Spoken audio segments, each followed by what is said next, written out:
तो now guys अब हम क्वेश्चन नंबर 5 का बी पार्ट यहाँ पे डिस्कस करने जा रहे हैं। जैसा कि इस क्वेश्चन में लिखा है, discuss the biological significance of heterospory. यानी यहाँ पे हमें क्या है, बायोलॉजिकल सिग्निफिकेंस को डिस्कस करना है कि हेटेरोस्पोरी के क्या क्या बायोलॉजिकल सिग्निफिकेंस है। सबसे पहले आप सभी को मालूम होना चाहिए कि हेटेरोस्पोरी होता क्या है। तो हेटेरोस्पोरी वो सिचुएशन होता है जिसमें कि प्लांट जो है दो टाइप के क्या हैं, स्पोर्स प्रोड्यूस करते हैं। ठीक है, एक तो हो जाता है आपका माइक्रोस्पोर्स, दूसरा आपका होता है मेगास्पोर्स। ठीक है, ये जो होते हैं आगे चल के आपके मेल गैमेटोफाइट बनाते हैं और ये चल के आगे आपके फीमेल गैमेटोफाइट बनाते हैं। ठीक है, तो इतना तो मैं नहीं बताऊंगा, यहाँ पे हम फटाफट एक बार डायग्राम के जरिए देख के समझने की कोशिश करते हैं। तो जैसा कि आप यहाँ पे देख रहे हैं कि सबसे पहले यहाँ जो आपका स्पोरोफाइट होता है यानी प्लांट जो होता है गाइस, ये कुछ इस तरीके से क्या करता है, यहाँ पे मियोसिस के जरिए स्पोर्स प्रोड्यूस करता है। ठीक है, यहाँ तक तो ये स्पोरोफाइट होता है। देन यहाँ पे जब स्पोर्स प्रोड्यूस हो जाता है, यहाँ पे मियोसिस होता है। मियोसिस होने के बाद कुछ इस तरीके से 4 स्पोर्स क्या हैं, ये प्रोड्यूस करते हैं। तो इसमें से जो ये 4 स्पोर्स में से आपके 2 स्पोर्स वैसे होंगे जो आपके माइक्रोस्पोर्स होंगे और जो 2 आपके क्या होंगे, मेगा स्पोर्स होंगे। तो यहाँ पे आप देखिए, देन ये फर्दर माइटोसिस करने के बाद यहाँ पे ये क्या बनाते हैं, मेगा गैमेटोफाइट बनाते हैं। एंड देन यहाँ पे ये जो ग्रीन वाले जो हैं ये माइक्रो गैमेटोफाइट बनाते हैं। तो यहाँ पे 2 टाइप के स्पोरो गैमेटोफाइट बनने के बाद यहाँ पे ये गैमेट्स में जब फर्टिलाइजेशन जब होना होता है तो कुछ इस तरीके से एक एक गैमेटोफाइट जो है यहाँ पे पार्टिसिपेट करते हैं एंड देन क्या है, यहाँ पे जाइगोट का फॉर्मेशन करते हैं। फिर फर्दर ये क्या है, माइटोसिस होने के बाद ये स्पोरोफाइट में चला जाता है। तो ये कुछ एक प्रकार का साइकिल है, यहाँ पे हमने समझने की कोशिश की। लेकिन हमें क्या है, यहाँ पे बायोलॉजिकल सिग्निफिकेंस के बारे में बात करना है, हेटेरोस्पोरी को बताना है। ठीक, हेटेरोस्पोरी किस तरीके से 2 टाइप ऑफ जो स्पोर्स का प्रोडक्शन होता है वो किस तरीके से होता है। The production of 2 type of spores, microspores and megaspores by plant hold biological significance for the plant's reproductive strategy and evolution success. Here are the key points regarding the biological significance of heterospory. यानी heterospory में आपका क्या होता है, 2 type के spores का production होता है जिसमें कि आपके एक माइक्रोस्पोर होते हैं, दूसरा आपका मेगास्पोर होता है। ये प्लांट्स के द्वारा प्रोड्यूस किए जाते हैं एंड इनका बायोलॉजिकल सिग्निफिकेंस काफ़ी ज़्यादा देखने को मिलता है, चाहे उनकी रिप्रोडक्टिव स्ट्रैटेजी हो चाहे उनका एवोल्यूशन सक्सेस हो। इन दोनों में ही हमें क्या देखने को मिलता है कि ये काफ़ी ज़्यादा सिग्निफिकेंट होते हैं। तो यहाँ पे हम कुछ की पॉइंट्स को डिस्कस करेंगे बायोलॉजिकल सिग्निफिकेंस के बारे में। तो सबसे पहला यहाँ पे पॉइंट है जिसमें कि आपका कह रहा है, increased reproductive efficiency heterospory allows for the production of 2 types of spores, each specialized for a particular role in reproduction. Microspores develop into male gametophyte which produce sperm cells, while megaspores develop into female gametophytes which contain egg cells. The separation of male and female functions increase the efficiency of reproduction as it ensures the specialized development of reproductive structures. तो यहाँ पे समझने वाली बात ये है कि यहाँ पे कह रहा है कि किस तरीके से रिप्रोडक्टिव एफिशिएंसी को यहाँ पे ये हेटेरोस्पोरी इंक्रीज करता है। तो हेटेरोस्पोरी क्या करता है, अलाउ करता है 2 टाइप के स्पोर्स को, और साथ ही इसमें क्या होता है कि इनके अलग अलग आपको स्पेशल रोल, पर्टिकुलर रोल आपको रिप्रोडक्शन में देखने को मिलते हैं। पहले हम बात करें माइक्रोस्पोर्स की, तो माइक्रोस्पोर्स आगे चल के आपके डेवलप हो जाते हैं मेल गैमेटोफाइट में एंड ये क्या प्रोड्यूस करते हैं, स्पर्म सेल्स प्रोड्यूस करते हैं। जबकि मेगास्पोर्स जो है वो डेवलप क्या करता है, फीमेल गैमेटोफाइट, जो आगे चल के क्या करता है एग सेल को प्रोड्यूस करता है। ये जो सेपरेशन है मेल और फीमेल गैमेट्स का, इनके फंक्शंस को इंक्रीज कर देता है, एफिशिएंसी को इंक्रीज कर देता है रिप्रोडक्शन में, और इंश्योर करता है कि इसमें जो स्पेशलाइज्ड डेवलपमेंट है वो रिप्रोडक्टिव स्ट्रक्चर्स के कारण, मतलब एक तरीके से इंश्योर करने का काम करता है रिप्रोडक्टिव स्ट्रक्चर में। यहाँ पे हम बात करें सेकंड पॉइंट का, सेकंड पॉइंट में बताया गया है preventing self fertilization by producing separate microspores and megaspores. Heterospory promotes outcrossing and reduces the likelihood of self fertilization within the same plant. This enhances genetic diversity and reduces the chances of inbreeding depression, ultimately benefiting the long-term viability and adaptability of the plant population.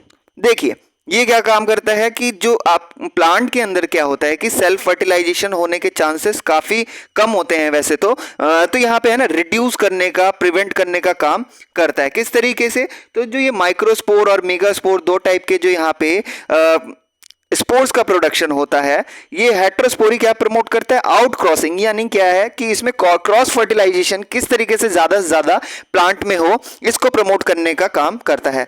जैसा कि आप सभी जानते भी होंगे कि कोई भी प्लांट अगर सेल्फ फर्टिलाइजेशन करता है तो एक तरीके से वो नेचर के विरुद्ध है, नेचर के अगेंस्ट है, और साथ ही साथ क्या है, अगर उनमें सेल्फ फर्टिलाइजेशन होता है तो उनको आगे जेनेटिकली डिजीज का क्या है सामना करना पड़ता है।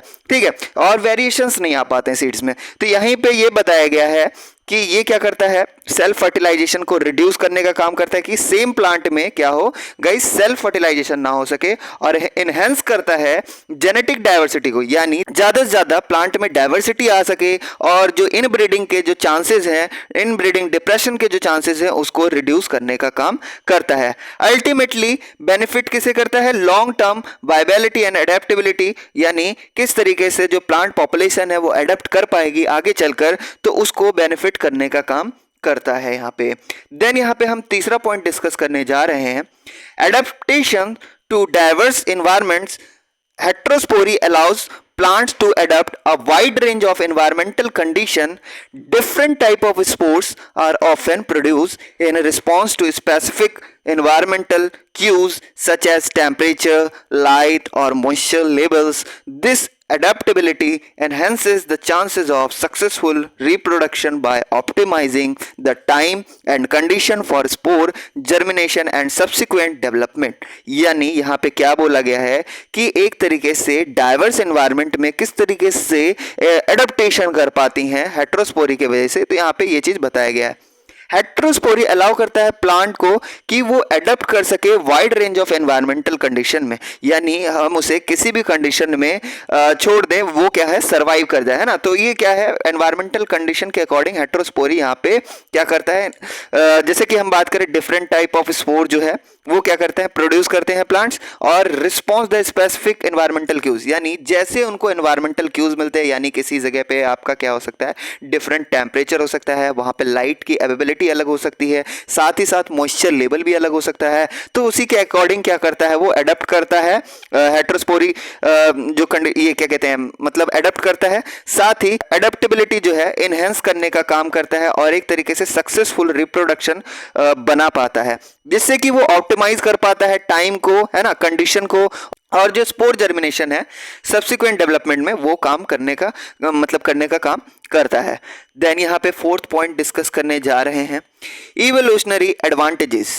Heterospory played a crucial role in the evolution of seed plants, gymnosperm and angiosperms from their ancestors. By evolving, heterospory plants gained a selective advantages over homosporous plants producing only one type of spore, because it allowed for more precise and specialized reproductive strategies, increasing the chances of successful fertilization and seed production।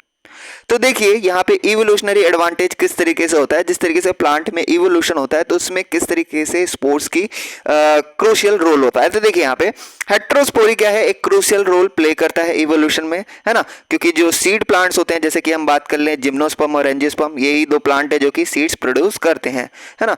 तो ये अपने ancestor से किस तरीके से मतलब develop हुए हैं, तो इसके बारे में हम बात करें। इसमें हेटेरोस्पोरी इवॉल्व कैसे हुआ है, तो देखिए प्लांट क्या है, सेलेक्टिव एडवांटेजेस क्या है गेन कर चुका था होमोस्पोरस प्लांट में से, यानी होमोस्पोरस वैसे प्लांट होते हैं जो कि सिंगल टाइप के स्पोर्स प्रोड्यूस करते हैं, क्योंकि ये अलाउ करते हैं मोर प्रिसाइज और स्पेशलाइज्ड रिप्रोडक्टिव स्ट्रेटजीज को, और यहाँ पे इंक्रीज कर देते हैं the chances of successful fertilisation in and seed production. ठीक है, तो यानी यहाँ पे जब कभी हेटेरोस्पोरी किसी प्लांट में होता है, खासकर हम बात करें सीड प्लांट में, तो ये क्या है, इंक्रीज कर देता है चांसेस को कि सक्सेसफुल फर्टिलाइजेशन हो सके सीड के प्रोडक्शन में, है ना। तो ये आपका एवोल्यूशनरी एडवांटेजेस देखने को मिलता है। हम लास्ट 5वें पॉइंट की बात करें तो यहाँ पे एक्सपेंशन ऑफ हैबिटेट रेंज की बात की जा रही है कि किस तरीके से इनका हैबिटेट रेंज क्या है, एक्सपेंड हो गया हेटेरोस्पोरी के आने से। Heterospory enabled plants to colonize diverse habitats and expand their range of distribution.